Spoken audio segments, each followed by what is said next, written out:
Well, hey everyone, it is so good that you are joining us for the Real Life Podcast. I'm your host, Dale Satrum, and I'm with my great and amazing co-host, Katie Jones. Hello. We're just glad you're listening to this podcast because this is all about real life and the messy and the tension and we just love having maybe discussions here that we can't have elsewhere. Absolutely. So we try to lean into the nitty-gritty of life and do our best with it. You know, how do you follow Jesus in this? So that's what we're trying to figure out. And our listeners have amazing questions. Oh. We are like backed up for episodes to get through all these questions. So thank you guys so much for just making yourselves a part of this movement. You have questions that maybe feel a little taboo, but I promise you, if you're thinking it, someone else is. Yeah. And and not every question is taboo, but they're just great questions. Yeah, you can ask the taboo ones. Yeah, we'll deal with that too. But they're just great questions those are Dale's in general. Favorite. Yeah. I do. I like those. Yes. But I like all the questions. And we asked you for questions. You are coming through. So keep them coming. Keep them coming. Yeah, absolutely. Okay, so just a quick catch up because last episode you had said you were going to be gone in Mexico. I was. Now you're back. I'm back. Hello, I'm back. Yes, Lisa and I went to Mexico for a week. It was her birthday, and 30th birthday. She turned 30 again, for a few times. And well, actually, I don't know if we talked about this or not, but you guys have a tradition where you take pictures. Yeah, have we talked about this? What about pictures? We take lots of pictures. Your guys' tenure, ever since you were like 17. Oh, that's like an old time photo picture at the state fair. If I've brought this up, guys, I am sorry, brain lag up here. But these guys look the same. We need to post it so they can see it. Oh, we don't look the same as when I was 19 and 17. Maybe not 19. The mustache is gone. I know, kind of sad. But bring the mustache back or not? What do you think? Let's get a poll. Oh yeah. Should I bring the mustache back? Because so far it's overwhelmingly no. And I kind of hope that's how it comes back. The most important is what Lisa thinks. No doubt. At the end of the day. But you guys look the exact same in the last 10 years. Like literally you almost can't even tell the difference. Yeah, we do take the last 10 years and put them side by side and ask people to tell, can you tell the difference? So yes. And I'm thankful for that. It's not a trend because Dale doesn't jump on trends. So I was going to say give us your guys' skin secrets and all the things. But it's nothing that's new, obviously, because we don't do trends. No, Dale makes that very clear. He does not jump on any trends. I do what my wife tells me to. Oh, there you go. That's Ask good. her. That's good, yes. Stay young. Keep it young here. Yeah. Stay young here first. That's where it all starts. So it's a mentality for sure, isn't it? No, people get old here first. Yeah. And it's surprising how early that happens. That could be a whole nother podcast. Oh yeah, that's in our queue for sure. All right, yeah. Well, okay, enough ado. Let's get into these questions. I came back from Mexico. It was a great trip. Yeah. Okay, you got sidetracked in Mexico. If you have questions about it, send them in. She's trying to get me to post pictures on Instagram. We'll see if that happens or not. Yeah, stay tuned. Stay tuned. Okay, this listener says, was everyone in biblical times humorless? What does the Bible have to say about laughter? It's so serious that sometimes I just got to put it down so I don't get upset. Is humor some sort of sin? Laughter can often disarm an opponent, taking the wind out of his sails in a manner of speaking. Humor can also be hurtful or morbid. What am I supposed to think about humor? Did Jesus laugh? Oh my goodness. I love this question. It's a great question. Come on. This is awesome. Because people read the Bible and it's so serious or it's difficult to read, or you're reading the Old Testament and there's wars and good grief, it can give the impression, was anybody happy? So I love this question because I think that I think even as the world looks at the church, are people having a good time? Are they laughing? Are they having fun? And is following Jesus anti-fun, anti-laughter? I mean, if that's the case, if that is the case, I am in big trouble. If laughter is a sin, I'm in big trouble. Oh yeah. Oh yeah. Yep. So we'll get to the point and then give more context. So no, laughing is not a sin. Humor is not a sin. Thank goodness. Thank goodness, because, come on. How do you feel when you're with friends? Right, Katie, you're hanging out with good friends. Yeah. And one of the things that we like to do the most, the people that are the closest to us, and we hang out with them, laughter is probably it might be the thing that defines the relationship almost the most. We have a great time together. We laugh, and sometimes you have those moments where it's almost you laugh so much like it's a good ab workout. I mean, it's just you're almost sore because you're having so much fun. And I think that just as as a parent, when I saw my kids enjoying life, when I see my grandkids laughing and having fun, it brings such joy to my heart. How does it not bring joy to God's heart when He sees His children enjoying the world that He made, enjoying the relationships that He created for us to enjoy? So I think that's just all. It's all part of what God created. Those are normal human emotions. We're created in the image of God. And so that would include laughter. Yeah. So does God laugh? Did Jesus laugh? I am convinced that Jesus laughed. He hung out with people in normal environments. He went to weddings. He went to celebrations. He would have done all the things that a normal Jewish people were animated in those moments. They like to celebrate. You go back and you look at all of the feasts in the Old Testament that God created. They were feasts to celebrate God. They were not somber. They were dancing. So there are examples in the Bible of celebrating. Do they use the word laughing? Well, sometimes they do. Mm-hmm. I'll give you a couple of verses. Job 8:21. Job is about a man who lost everything, if you've never read that book, and I'm not going to go in and explain it. But here is Job 8, verse 21. He says, He will once again fill your mouth with what? Laughter. God will once again fill your mouth with laughter. Isn't that great? And your lips with shouts of joy. See, so God wants to do that. He wants you to enjoy life. He wants you to laugh. That's one of the great pleasures of life, isn't it? Mm-hmm. Laughing. Absolutely. And the joy that comes with it. Here's one more. In Psalm 126, too, we were filled with laughter and we sang for joy, and the other nations said, what amazing things the Lord has done for them. So, I mean, we can sing and laugh even over God's goodness to us. So, again, Psalm 2, I didn't put this verse down, but in Psalm 2, it talks about, why do the nations rage? Psalm 22, I think it is. Why do the nations rage? And it says, God in heaven laughs at them. Like, what can you guys do? It's almost humorous to think that the nations have any influence over God. So the Bible does talk about laughter. It does talk about God laughing. It puts Jesus in context where He is with people who would be laughing and celebrating. It's part of being made in the image of God. These are not sinful things. Can anything good be used for evil? Well, of course.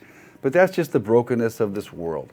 Yeah. So, I love hanging out with people who can make me laugh. Absolutely. I love this question so much because, being raised with a church background, the church I grew up in felt more serious. I don't remember a lot of people laughing. So when I started coming to Foothills, that was one of the things I noticed was that, I don't have to hide my humorous side as much. Right. And again, that could have been internalized.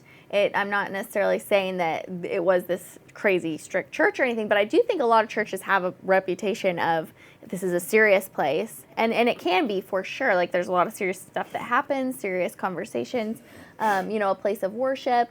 But I definitely, nothing made me bring my guards down quicker than being around other people that had humor. Yeah. It doesn't. And everybody's different. Maybe that wouldn't do it for someone else, but for me, it for sure brought my guards down more, and it even made me feel like, I can even bring my humor to God. Like I can even he has a sense of humor. Have you heard some of the things your kids say? Well, children in general. I think God has a sense of humor when you just look at the variety of the world, the variety of creation. You look at the things that He created. Yes. I mean, He created some weird things. I think God, that's a sense of humor. A duck-billed platypus, that's funny right there. I mean, I think God has creativity and humor and all these things. Absolutely. And I think and we're made in the image of God. Yeah. And also, you talked about church. I think we think that worship even we use the word worship, and we think that's so serious and somber all the time, but part of worship is also praise and joy and celebration. The Jews were commanded to celebrate God, not just be somber and burn incense all the time. They celebrated God with dancing and with cymbals and with loud music. I mean, they're commanded to do that. Dale's about to demonstrate. I know, I got a little excited, didn't I? You know what? You just I made just me about, think of, come on, let's go.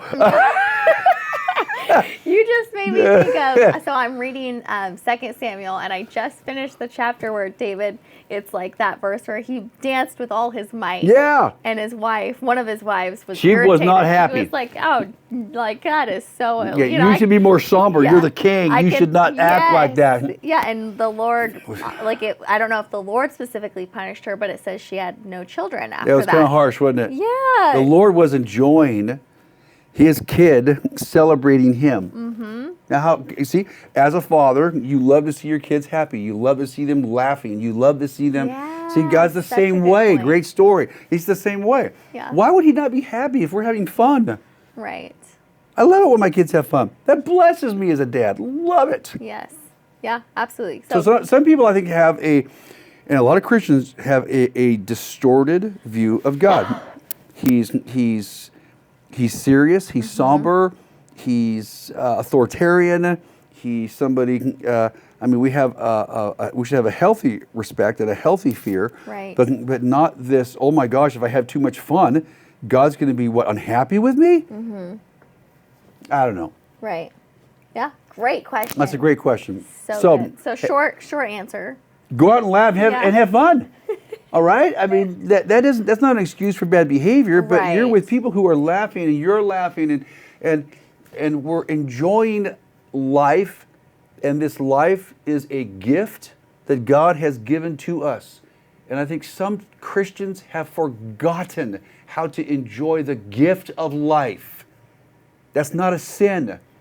And I think God is pleased when you are enjoying this gift of life. You're enjoying the relationships He's given you. You're enjoying the friendships. You're enjoying your children. Mm-hmm. You're enjoying your grandchildren. You're enjoying the creation. We just came back from Mexico. I do not feel guilty going to Mexico. As you shouldn't. Because it is something that God created. It brings joy to my wife and I. We go there, and I love walking on the white, powdery, sandy beaches and the palm trees in the morning. I always go for my walks in the morning by myself on the beach, and I love it. And for some of you, that's not your thing. I get it. Go find your thing. Mm-hmm. You know, of course, I like the mountains too, and I do that too. So I like it all. Mm. So, all right. I love it. I'll be done with that question. That was a great question. So Thank you for sending that in. Okay, second one. Hi there. Is there a reason why many churches don't get into the tribulation and end times parts of the Bible on Sundays? I've just finished the 12th book in the Left Behind book series, and it seems like such an important topic. I feel like we all think, oh, that will probably not happen in our lifetime, and it seems like a subject some churches don't touch on. Okay, so I want to answer this question first of all graciously, because great question. and then I'll answer it and get in trouble. So let's just do both. So first of all, the Left Behind series is a great series. Okay, and so many people have benefited from it, and they enjoy it, and they've read it, and I'm certainly never saying that you shouldn't, because I mean it's just some good stuff. But we should not get our theology about the end times from those books, because those books are in a way they're teaching what's called eschatology, which is the study of end times. And so, but a lot of people read those books as if they're truth, as if they're, I mean, this is all in the Bible, right? And so it's going to play out just like that. So I want to just throw a word of caution to people that are reading those books and then thinking that this is a biblical narrative, if you will. It is a perspective. It is one perspective of eschatology. It's one perspective of how the end times will play out.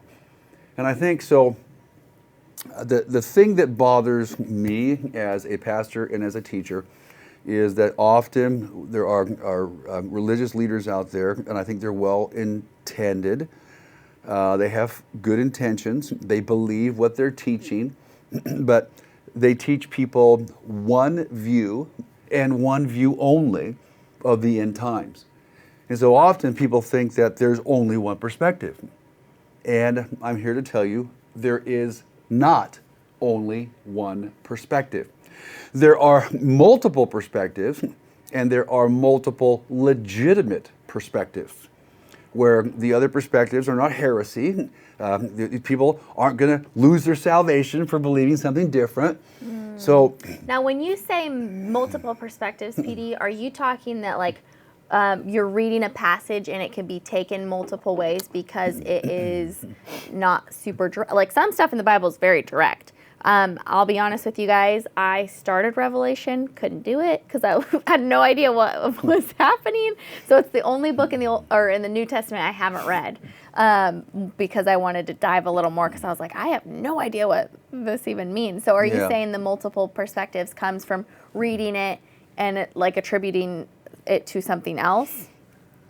Yes, when it comes to the end times, for example, the book of Revelation, filled with imagery, difficult book maybe to read, especially if you've only read it, you've never read it before. Different perspectives on the second coming. You know, Jesus said he's going to come again. Different perspective on this event that is commonly called the rapture, where the church will be whisked away. And what I'm talking about now is what's in the Left Behind series. It's the most common view that we hear about today. So the rapture. Well, right, okay. Where there's a very linear way of looking at end times, and I am not saying that this is wrong, so please hear me. I'm saying there's other legitimate views. So that before this 7-year tribulation period where God pours out wrath on earth, the church is supernaturally taken out. It's called the rapture, where Christ comes down, not clear to earth, but he comes down. He takes all the believers out of the world, and then they're in heaven. And then for 7 years, his wrath is poured out on earth in a very dramatic, supernatural way. There is a person called the Antichrist, and he rises to power. There's a one-world government. And then at the end, Jesus comes back, does away with all of evil, and then there's a 1,000-year millennial kingdom. We come back with him, and there's a 1,000-year 1,000-year reign of Christ on earth. Okay, so there's this very linear thing that plays out. And the big issue for most people is this thing called the rapture, where people don't believe that they're going to go through this time of tribulation. They're not going to go through if they're saved. If they're saved, they're going to be taken out. And the controversy is that this view of end times is fairly recent. There'll be Bible scholars who are going to disagree with me, and that's totally fine. History is history. Disagree all you want. History is history. And so this view has only been around for around 200 years. Oh, interesting. So the historical church perspective, is that the church is going to go through the tribulation. Is there a specific verse that people that believe in the rapture kind of cling to that say, no, the Bible says here that we're going to disappear and go into heaven? Like, is there a specific, or where did this idea come from? I haven't read Revelation, so I would encourage people to go to our their website. You can go to the app. I did a 6-week series on this. This is news to me. A couple of years ago. Oh, I did 6-week series, and I actually taught the 4 most common end time views. And I pulled out all these passages that some people look as rapture passages, and I say, well, they might not be rapture passages. So I'm giving you a different perspective. And I taught it objectively, so that when it was all done, a lot of people had no idea what my personal view was. I love that. So How did I miss this? I have no idea, but you should go check it out. Yeah, for so sure. I spend a whole session talking about the rapture, these rapture passages, and so 1 Thessalonians 4 is probably the main one. So Okay. it says, oh, Christ will return with a shout, dead in Christ will rise, we'll be caught up together to meet him in the clouds. Okay. Now I got to tell you that no first century person would have interpreted that as a rapture, as we commonly understand it. The early church saw the second coming and the rapture as simultaneous events happening at the same time. The belief of the early church was that they would go through the tribulation. Interesting. Okay. So, because listen, you look at church history, you look at the last 2,000 years. When has God ever removed the church from pain and suffering? When? He doesn't. He lets the church go through difficult times. I mean, what's the worst that can happen to you? Is they kill the body. Jesus said that. He says, what's the worst that can happen? All they can do is kill the body. So that's gonna happen during the tribulation. That's the worst they can do to you. So by what method? Who cares? Jesus says you need to fear the one who can destroy the soul, which is God. So we love this rapture theory because it's escapism. It sounds so good. It allows the church to kick themselves into spiritual neutral. I'm not saying everybody does that. But hey, you know what? I don't have to be serious because I'm going to get raptured. I'm going to be leaving. I'm not going to have to die for my faith. I'm going to have to see. We're all going to leave, man. Isn't it great? Jesus is coming back really soon, and we don't have to go through all the bad stuff. What if you do? I mean, what if you do? What if you do have to go through all the bad stuff? Can you do it? Is your faith strong enough to go through the tribulation? 7 years of horrible stuff. I mean, what if you're wrong? See, if I'm wrong, cool, let's go. I mean, I'm still going to get raptured if there is one. Mm-hmm. But if you're wrong, you got to go through this and you are completely ill-equipped for it. And what's going to be your perspective of God then? Well, where's God? How come I have to go through it? Oh my gosh. I'd rather be ready to go through this stuff. John's disciples, John wrote the book of Revelation. All right? We have documentation from two of his disciples. Okay, the guy who wrote the book of Revelation, his disciples believed the church was going to go through it. I'm going to stick with the historical church perspective. Oh, okay, I just tipped my hand where I'm at. Yeah. So, but I think that carries more weight. It just carries more weight with me. And if I'm wrong, hey, I'll see you in the air on the way up and I'll go, I was wrong, this is awesome. Okay? Big deal. Yeah. But if you're wrong, what are you going to do? So, it's a great series. It's a great book, but please understand it's fiction. I hope it doesn't hurt anybody's feelings. I'm not trying to, but it's fiction. It's not a theological work. It's fiction. And it's a fiction that only represents one perspective of, again, what's called eschatology, the study of end times. So anyway, why don't churches talk about it very often? Because mankind has a terrible reputation of predicting the future.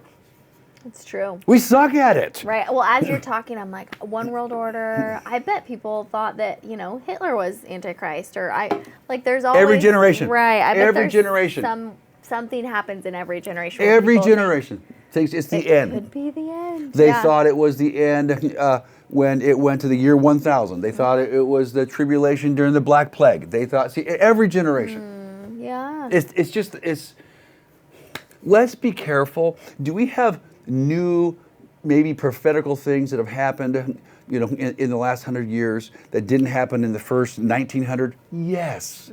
Yes, of course. But does that mean that we're all going to get raptured in the next 20 years or 30 years or 50 years? Listen, nobody knows how it's going to play out. Nobody knows how it's going to play out. And if you're listening to some guy or lady, gal, telling you how it's going to play out, I would pump the brakes, because no human being can predict the future. Yeah. So our focus needs to be on what we should be doing, following Jesus now. I don't know how it's going to play out. Rapture, no rapture. I mean, okay. I don't know when the tribulation is going to start. I don't know who the Antichrist is. I don't want to say who cares, right. But we got bigger issues to deal with right now. Your neighbor next to you is going to hell. They might be.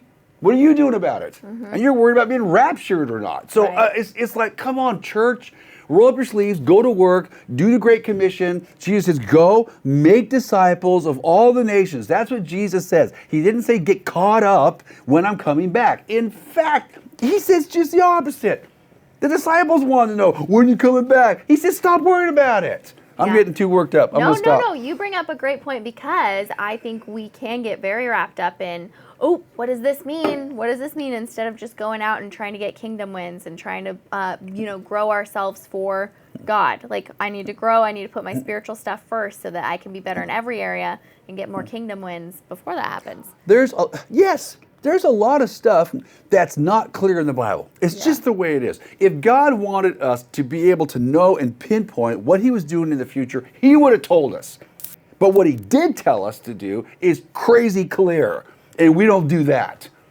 We don't love each other, and we don't reach our neighbors, we don't meet needs. See, we're all hung up waiting for the rapture to get rescued. So there's my frustration with the church. Stop being obsessed with the rapture. Roll up your sleeves. Do what Jesus told you to. I mean, come on, church. Let's go. Getting hot. And let's have fun doing it, because the Yeah, last right. question was about Yeah, having fun. yeah, have let's fun have while fun you roll doing your it. sleeves up. Yep. Let's have fun doing it. I like having fun doing this stuff. Yeah. But there's just... We hit the pressure point. Good job. That's Good what question. we like to do. Yep. Yep. All right. We better Okay, last one.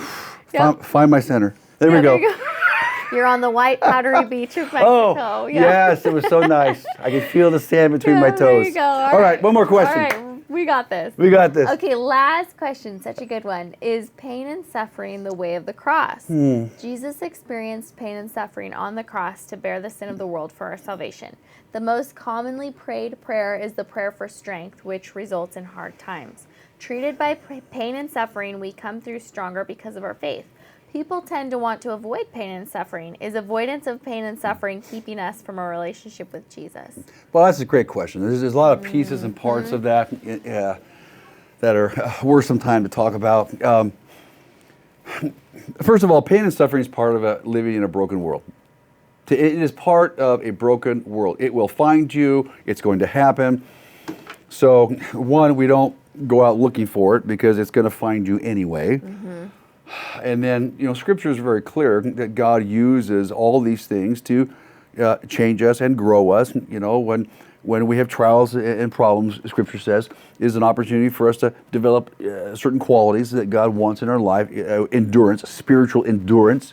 The only way for you to develop spiritual endurance is to go through difficulty. It's like the way you get physical endurance is you have to embrace discomfort. Right. If you don't embrace discomfort physically, you don't get physically stronger. Well, it works the same way spiritually. And so God simply uses the brokenness of this world that will find us anyway. And that is opportunity for us to grow. It's opportunity for us to change. It's opportunity for us to learn more about God. It's opportunity for us to learn more about ourselves. So all of that, God is at work. He's not making it happen. So don't go down the road thinking that God's mean or vengeful or he's making your life miserable because he loves pain. I mean, that's not who God is. But he knows that it's just going to be part of this life. And I think that living in a broken world as Christians, we have to have the right perspective. We have to have the right perspective when it comes to pain. 1st and 2nd Peter are great books to read in regards to this. So there's your homework assignment for those that want to lean in more to this. There are some fascinating statements in those books about pain and suffering. That was written during the time when Nero was the emperor in Rome. And so persecution during that time was intense. Christians were being highly persecuted by the Roman Empire at that time. And so here, though, Peter is talking about the pain and suffering that comes from being followers of Jesus. He talks about and uses this phrase, for those of you, now listen, he says this, who suffer according to the will of God. Wow. You're suffering according to the will of God. So some suffering, listen, God's not making it happening, but it's part of his plan for your life. It's part of his will for your life. Now, I don't like that verse because I don't want to suffer according to the will of God, because I want you to remove this. So I think sometimes when we go through hard times, we as Christians instantly want to pray the prayer, God, will you take this away? We probably should pause, knowing that God is wanting to grow us. He's wanting to show us. He's wanting us to develop things in our life. And so if we keep praying that God removes it, we might be missing what he's trying to develop in us. So Absolutely. Well, and it's crazy too, because without the pain and suffering, we wouldn't have the gratitude of the other stuff, the good stuff. It's true. It's true. The love, like we've talked about grief before. It's like you only feel grief if you've loved deeply, so it's almost like these crazy contrasts. And it's opportunities to grow closer to Jesus. Yeah. I mean, every time that I've been through something really hard, I know that it's like brought me really close to God during that time. No, it's absolutely true. There are certain qualities that I don't think there's any other way to achieve them, to get them. The pain and suffering in our lives, it develops appreciation, because we're entitled. We feel entitled. So it does that. Gives us gratitude. It creates humility in us. There's just so many qualities that happen in us. Some of the greatest lessons of my life were learned in the darkest moments. I'm not signing up for them again, right? And not looking for them again, right? But the reality is that it's part of the human condition: pain, heartache, suffering, loss, grief.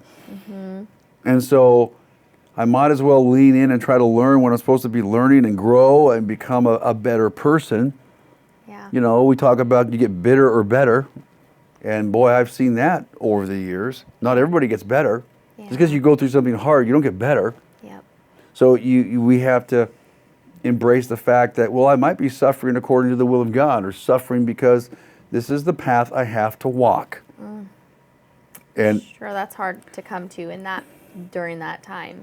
Yeah, it is, and it's a process. I don't think anybody comes to it immediately, depending on the depth of the pain. I think after a while, you get to a point where, pain, grief, loss, all of that is process oriented. Right. And I think that's just, you walk it, and then God eventually gives you the perspective, but that's all part of the journey. You learn through the journey. Yeah. So. And Jesus didn't say, come all to me who are weary and in need of rest for no reason, and Absolutely. My burden. See, I'm butchering it already. But That's okay. You know which verse it is. Yeah, and you I know do. exactly what I'm. But I have enjoyed watching you try to quote it, because you did really good. Well, you did good. I'm like, what am I missing? There's something about the yoke is light. He talks about take my yoke upon you. Yes, he didn't say that for nothing. It's right. a chance to get closer to Jesus throughout that process. It is, but I want to temper that, because I think sometimes people think that if I get closer to Jesus, that means that he's going to take all the pain or take it all away, and it doesn't work like that either. And I think that's maybe where Christians they say things to others because they want to alleviate pain, but they overpromise, because pain is part of the journey. God's not going to remove all the pain. Telling somebody who lost a loved one that God's going to someday remove all that pain is not true. You'll never be completely healed of the pain of losing someone you love. There will always be a piece of you missing. You'll just learn how to deal with it better. You'll learn how to trust Jesus with it better. You'll learn how to trade yokes, right. share the weight better of those emotions. There's no such thing as Jesus zapping you and you all of a sudden pain doesn't impact you anymore. That's not humanity. That's not living in reality. So I think we have to be careful not to be just dropping these cliches on each other, because pain and suffering is a big deal. It's there's hard things we go through in life. Yeah. So from a guy who does lots of memorial services and funerals and the hope. See, and that's the thing. When it comes to pain and suffering, the hope is not all in this life. And that's why we grieve as those who have no hope. We grieve differently, the Bible says, because we have hope. It's beyond this life. This is the broken one. We're always trying to cling to the broken life. It's the one we're going to that's eternal. It's the one we're going to that's perfect. It's the one we're going to that is without sorrow and pain. But in the meantime, this is our reality. Mm-hmm. Even Jesus had sorrow, it says. I mean, even Jesus wept. Even Jesus had the pain of betrayal. So if it wasn't removed from Jesus, how can we think it's going to get removed from us? So, and we are a culture obsessed with comfort. Oh, yeah. And the church is obsessed with comfort too. And so if you think comfort is the goal, then you're going to constantly be confused about Jesus and following him. Yeah. So there. I hope that answered the question. It was a very well thought out question. It was. I think. Can we avoid, if I avoid pain and suffering, am I hindering my relationship with Jesus? Well, you will be. The way of the cross is pain and suffering, the way of the cross. Yeah, yes. But I don't want to make, in that question, I don't want to make it sound that there's no joy, because we just got done talking about laughter. And God, so there's just big peace. Mm-hmm. Pain and suffering is a part of it. It's not all of it. The reason the way of the cross is painful is because the world will hate you, Jesus said. They hated me, they're going to hate you. So that's part of the pain and suffering that comes along with the way of the cross. And so, but it doesn't have to be that every day. So I think sometimes it goes back to our perspective of what it looks like following Jesus. It's not all doom and gloom, because Jesus says, I've come to give you life in its fullest measure. So sometimes you have to put all of these phrases together into a package. Instead of grabbing one, where it talks about pain and suffering, following Jesus is all about pain and suffering. No, it's a piece. Because over here it talks about joy. Over here it talks about loving relationships. Over here it talks about satisfaction, fulfillment. Okay, all these things. So we have to stop cherry picking things. And they're not doing that. That's a great question. Right. But sometimes Christians cherry pick, instead of looking at God's word more holistically. So look at it holistically, okay? Because God loves you and he wants you to enjoy life, but you're in a broken world, therefore it will be painful. And when it's painful, you've got to trust him and learn. At the same time, you have all this joy that you get to walk into as well, because Jesus came to give you life in its fullest measure. So it doesn't suck following Jesus, I always say. It doesn't suck. Need that on a t-shirt. Anyway. Yes. All right. Well. Anything else before we close up? I think I better stop. I love the questions. So thank you for so many good questions. Yeah. And keep them coming. I mean, like I said, we've got episodes backed because of you guys, because you have so many great questions we're going to have to go over. We only had time for 3 today, but we love hearing from you guys. So if you don't know, the number to text anonymously is 503-829-5101. We love to hear from you guys, even if it's a topic or just something that you're like, I would love to hear more of this. And you don't even necessarily have a specific question. Just send us the thoughts. We'll do our best. The topic. Yeah, absolutely. We love to have you guys join the conversation.